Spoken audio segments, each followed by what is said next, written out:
Hi. 3 journal entries today. That's a lot. I woke up because Danielle was screaming. That stupid ring we got from the ooze is cursed. And she heard voices. Made her nose bleed. I debated chopping off her finger to get rid of the ring.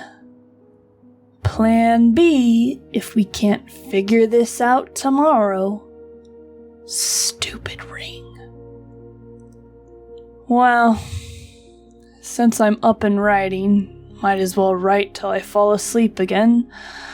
Worked so well the last time. I really hope we can figure this ring thing out.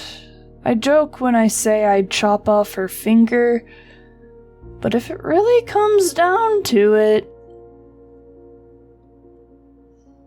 Calypso suggested going to a temple to have the cursed ring removed by a holy worker, like a cleric or whatever. Meora said we could go to the Hoenn Temple or the Burkwill Temple. I can't help but feel my skin crawl whenever I hear Hoenn's name. You'd think I'd be over it by now. It's not that I'm not grateful for what the goddess's followers did for me, but it hurt. I still have scars.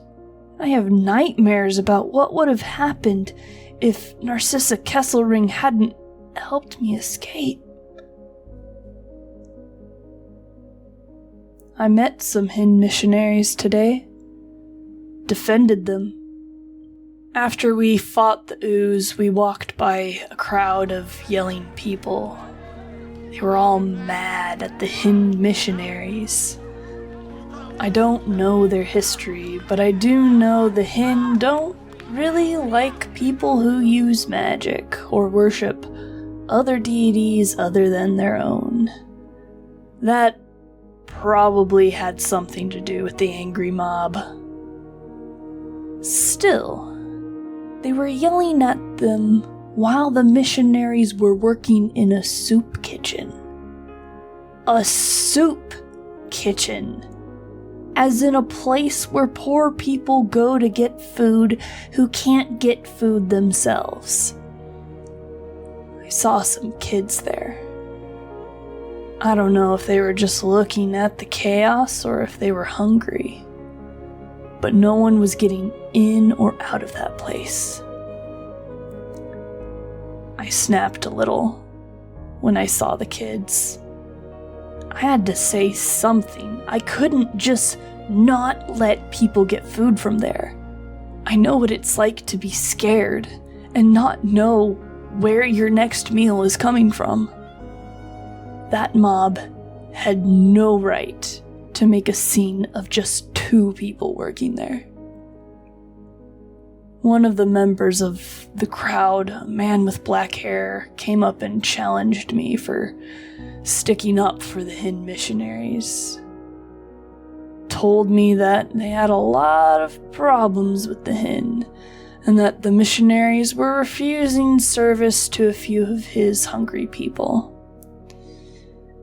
I hope the guy was just bluffing. I wouldn't be surprised if he wasn't. Hin aren't accepting people. I know they aren't. But I know there are some good people who believe in Hoenn. I hope that the guy was just making up stories.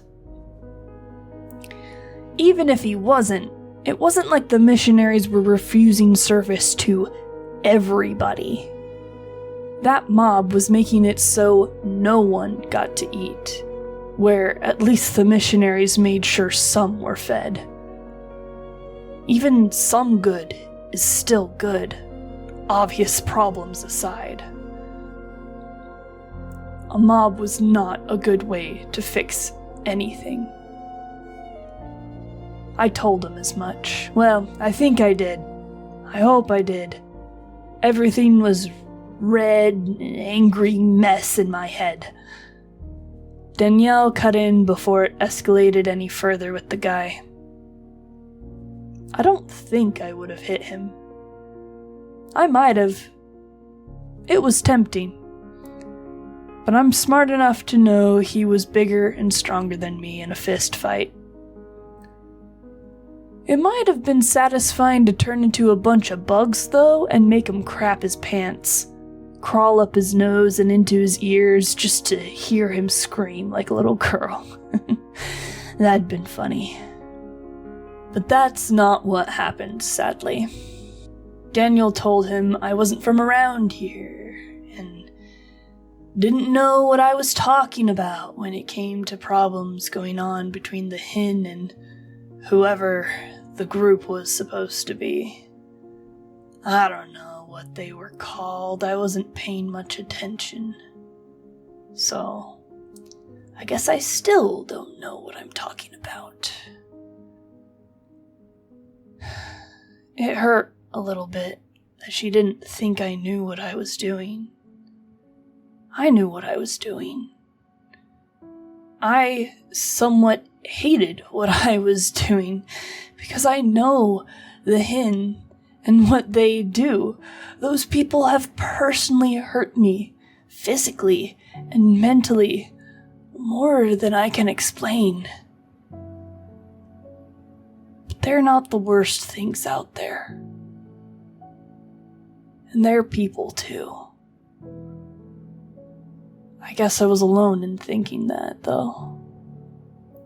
Danielle, Wendy, Koyu, not even Calypso, said or did anything until I started getting involved. Even then, it was just to get me out of the line of fire.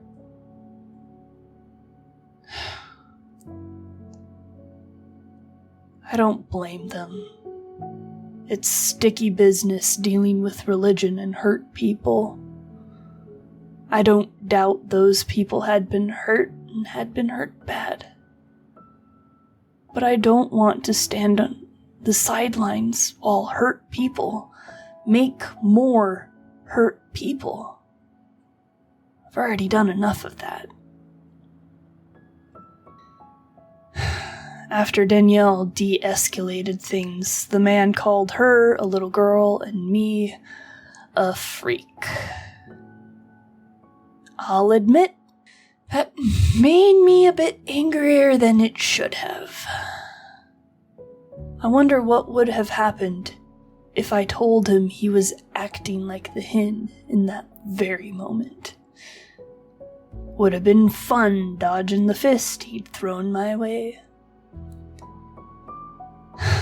Afterward, I got chewed out by Danielle. Kept asking me if I knew anything about what was going on, which felt a bit belittling of her. I'm not dumb. I didn't know exactly what I was getting into, but I knew enough that I knew it needed to stop. I did agree and apologize to her about one thing, though. I hadn't told anyone I was with that I was about to go yell at an angry crowd to back off. It might have been helpful to talk to them, though not everyone was there in the moment. Maybe then they could have helped me convince the group to leave, and help them leave on more peaceable terms, because I did just kind of yell at them all. I'm so used to being alone, not having anyone to talk to besides my moths. It's going to take some getting used to working in a group. It was a heat of the moment thing though, too, and I guess they don't know me well enough to know how I feel about everything that went down. Will I have to tell them about everything? I don't know if I can. It scares me to think that I'll have to share what kind of a monster I was forced to be. I think they'd hate me if they knew.